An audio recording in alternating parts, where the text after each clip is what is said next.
Tillhouse Istaquin Fierce Louis. I'm in 10th grade, and I'm from Lake Roosevelt. Tailhusk. I'm Walter Alha from Lake Roosevelt, and I'm in 9th grade.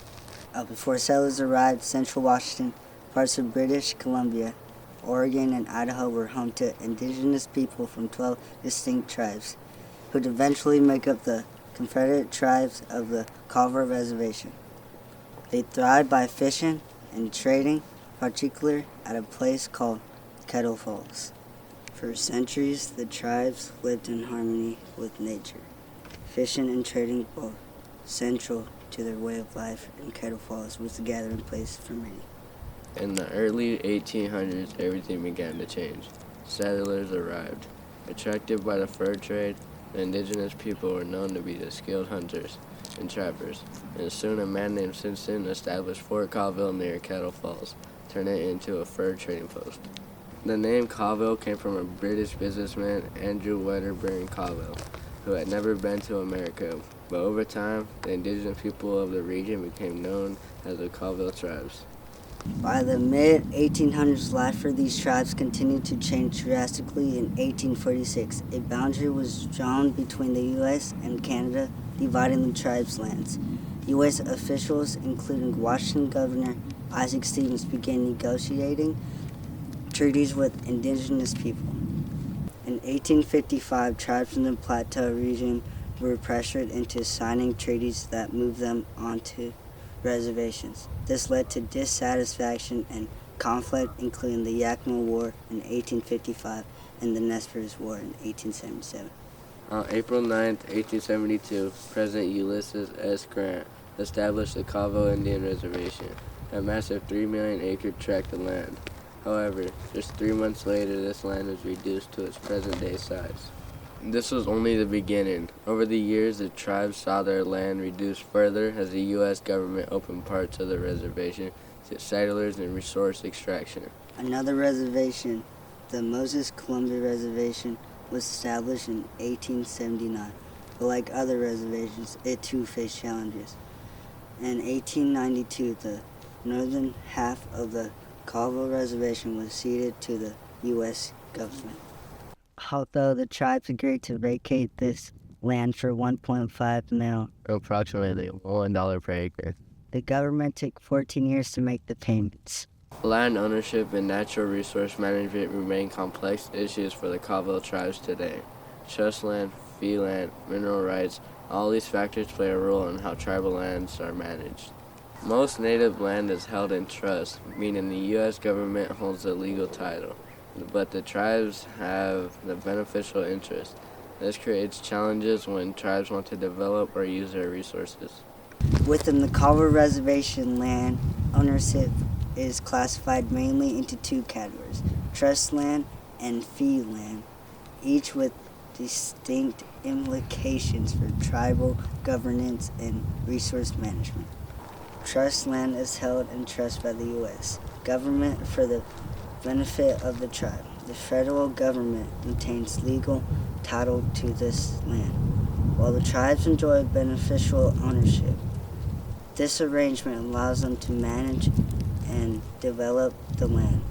They must navigate complex federal regulations. Importantly, trust land is often exempt from state taxes, providing economics advantage for the tribes. In contrast, fee land is owned outright by tribes or individual Native Americans. In this case, they hold both legal title and beneficial interest, granting them more autonomy in managing and developing the land.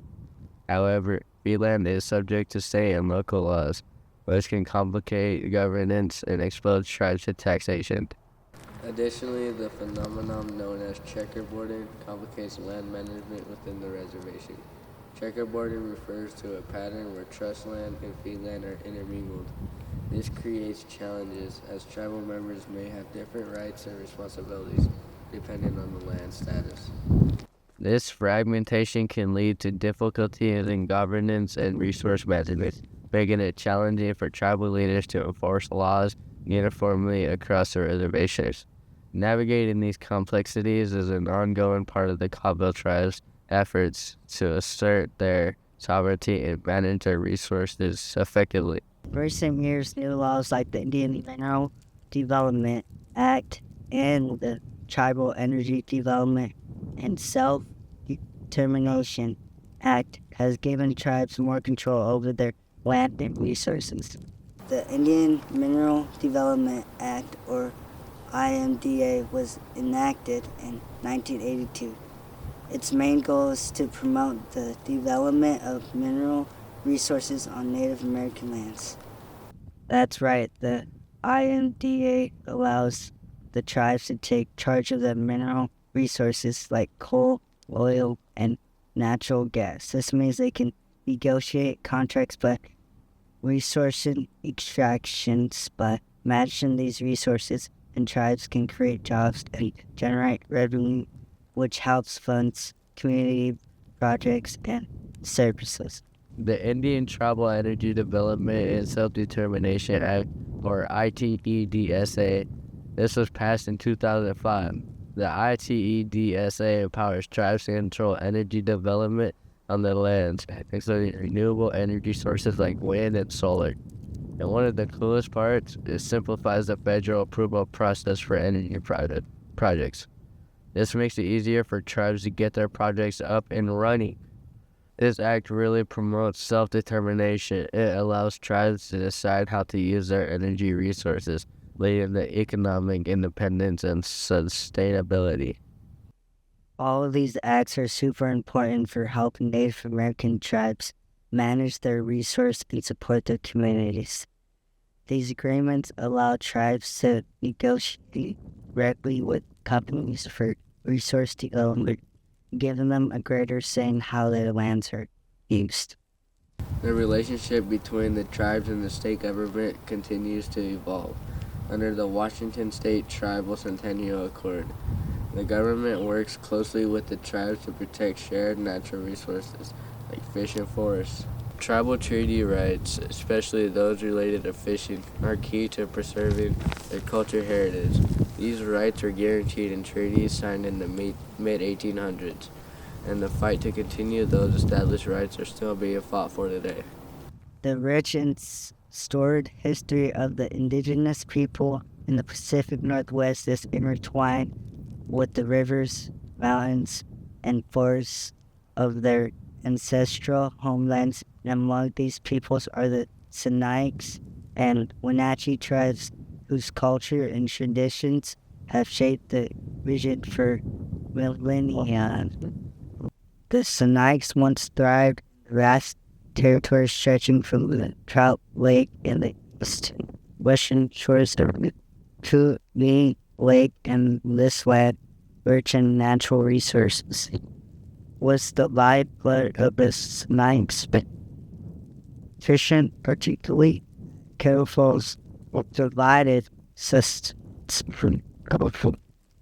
Yet the creation of the U.S.-Canada border in the mid-1800s disrupted the Sinaiaks' way of life.